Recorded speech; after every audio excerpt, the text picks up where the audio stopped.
Here's a little gem for you guys. An old Janitrol. That is corroding.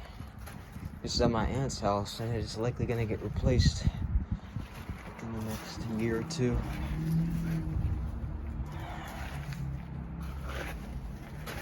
The data sheet's long gone.